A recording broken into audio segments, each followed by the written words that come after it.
There's a term used in auditory neuroscience that most people never hear from their doctors. It is called sensory nerve deprivation syndrome of the cochlear pathway. It sounds complicated, but once you understand what it actually means, something shifts.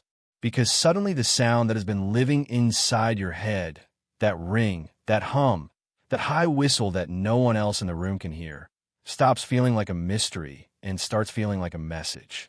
A message that your body has been trying to send for a long time, and that you finally have the tools to answer. Picture yourself 6 weeks from now.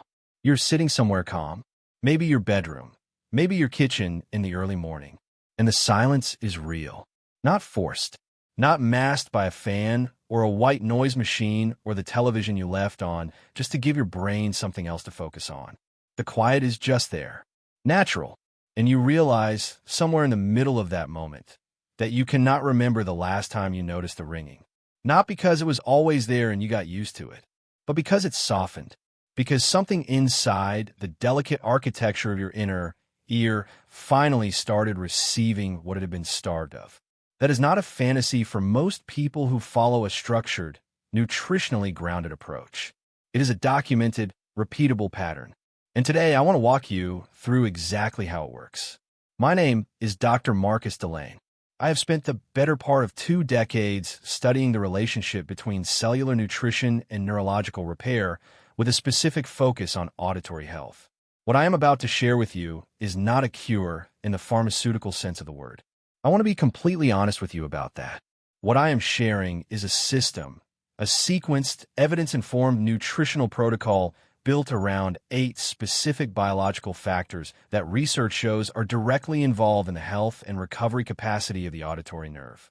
For most people who follow this consistently, the first noticeable shifts, not total silence, but real, meaningful moments of reduced intensity, appear somewhere between the 3rd and 6th week.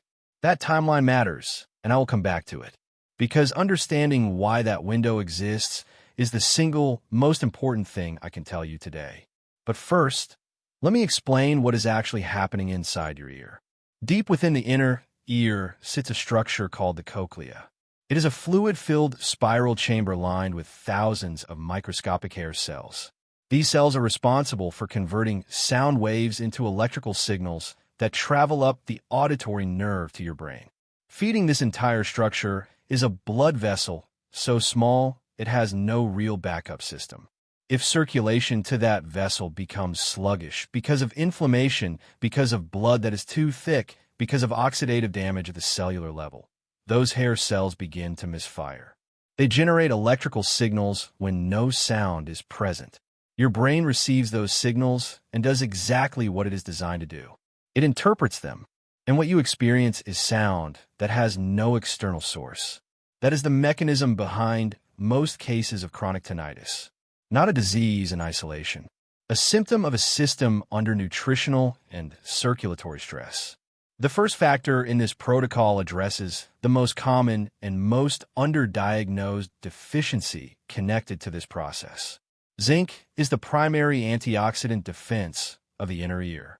Its job is to neutralize what are called free radicals, unstable molecules that attack the hair cells from within, degrading their structure, weakening their membranes, and ultimately triggering the random electrical misfiring that produces phantom sound.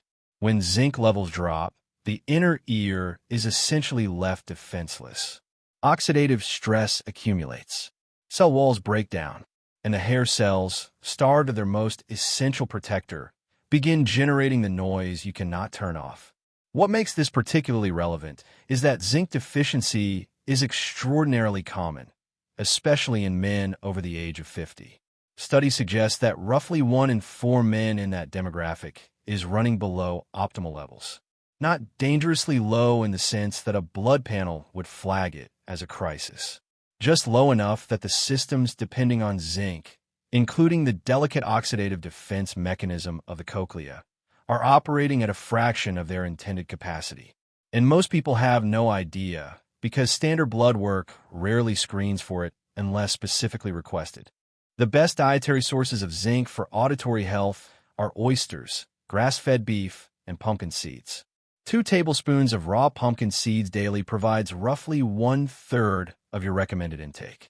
Scatter them over a salad, add them to breakfast, or eat them as an afternoon snack.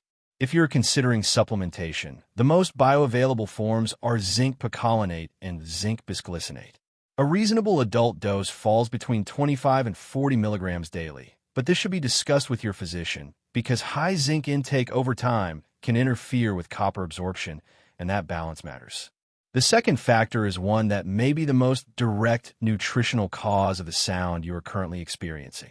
Your auditory nerve, like every major nerve in the body, is wrapped in a protective layer called the myelin sheath. Think of it as the insulation around an electrical wire. When that insulation is intact and healthy, signals travel cleanly and efficiently from the cochlea to the brain. When it begins to break down, which happens specifically in the context of vitamin B12 deficiency, the wire is essentially exposed. An exposed wire does not transmit cleanly. It sparks. It short circuits.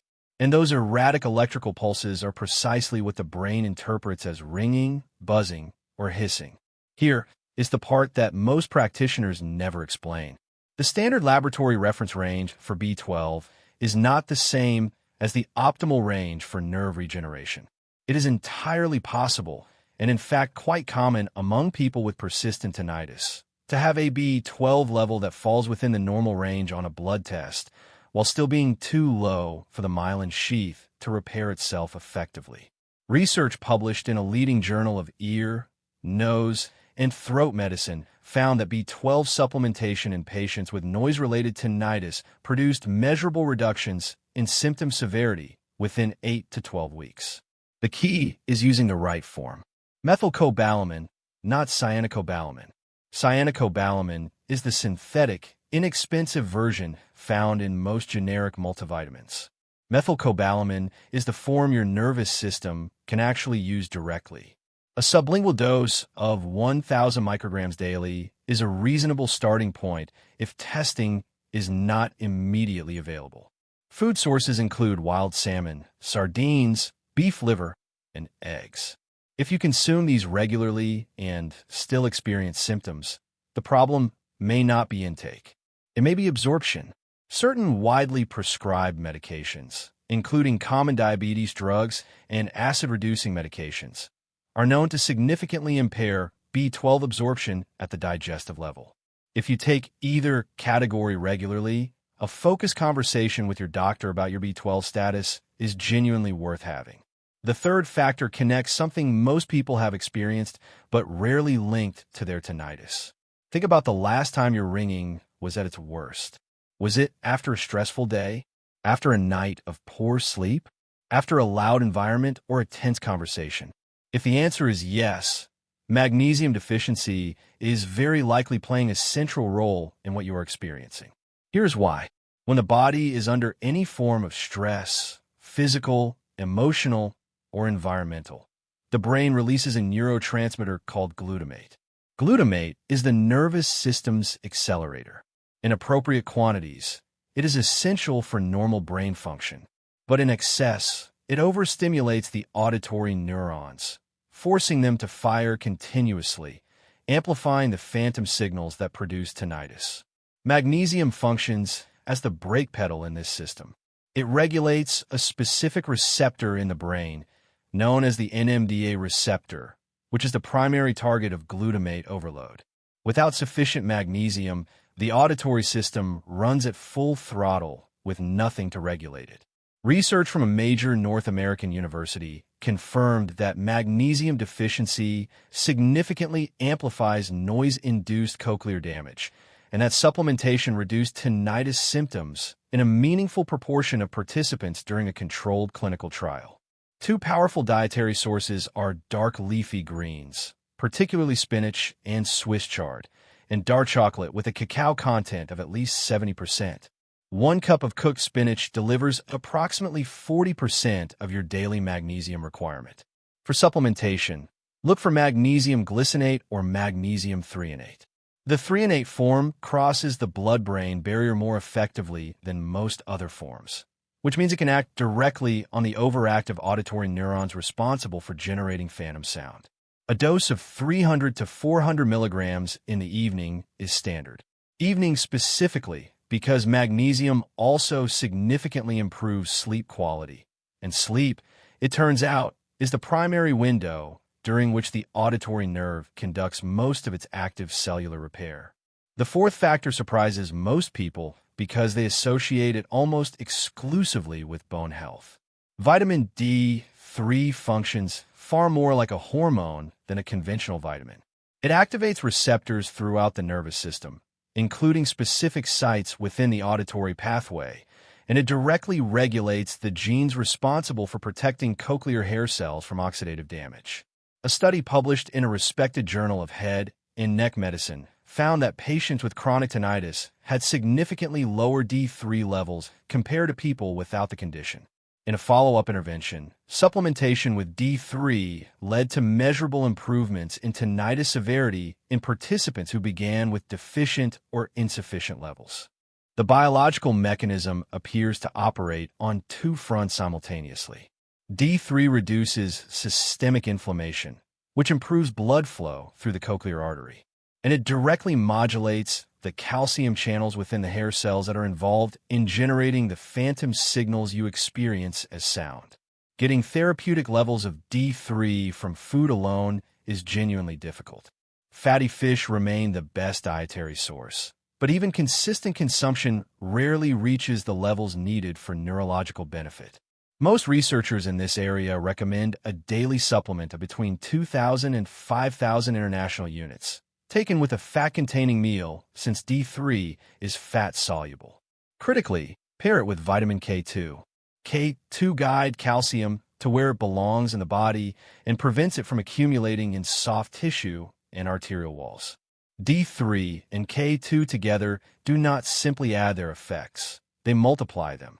The fifth factor works at the level of the cell membrane itself, and it is almost certainly something most people have never connected to their hearing.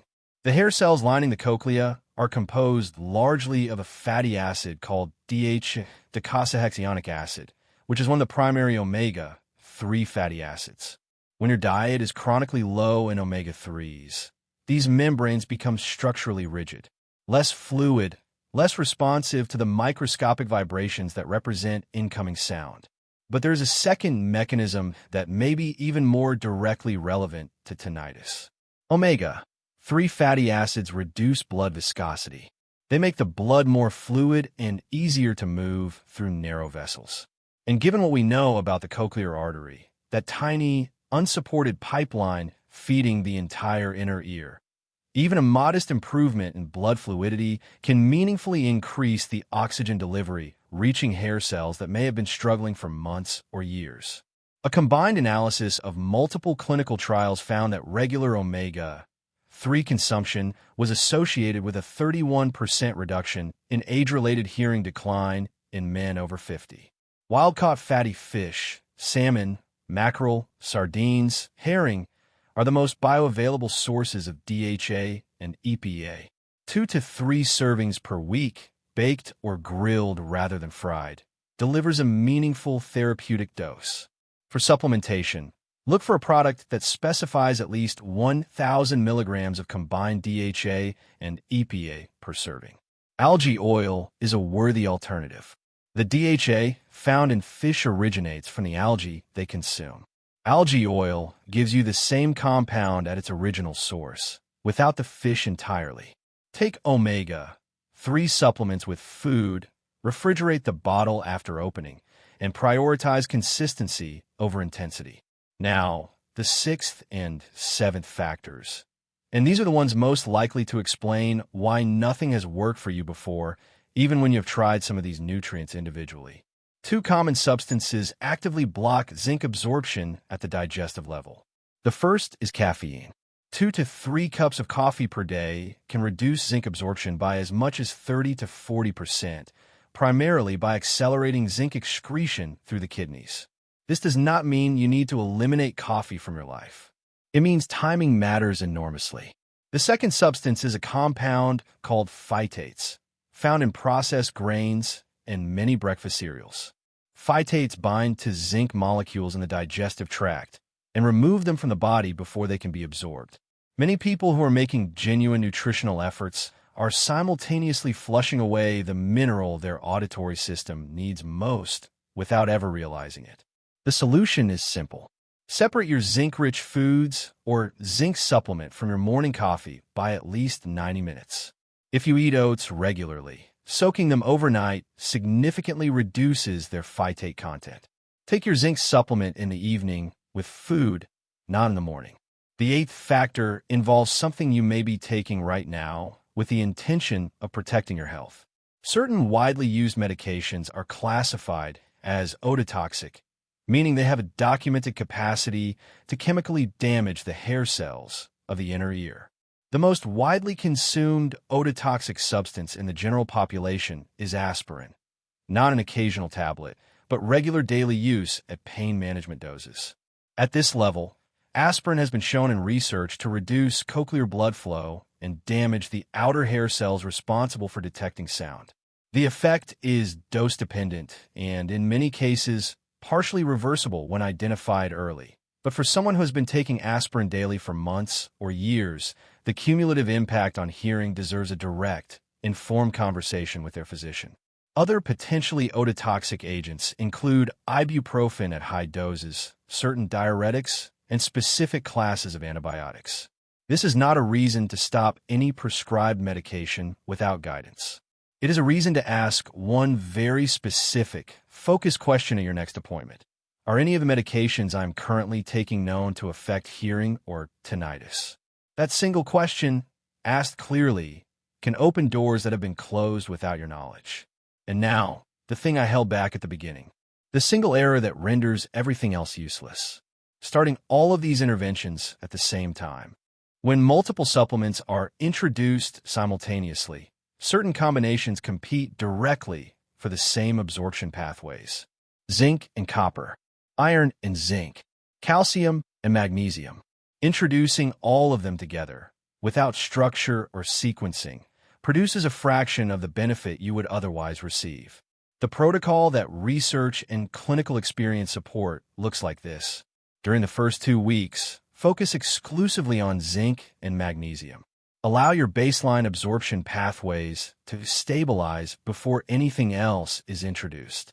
During weeks 3 and 4, add methylcobalamin B12 and vitamin D3 with K2.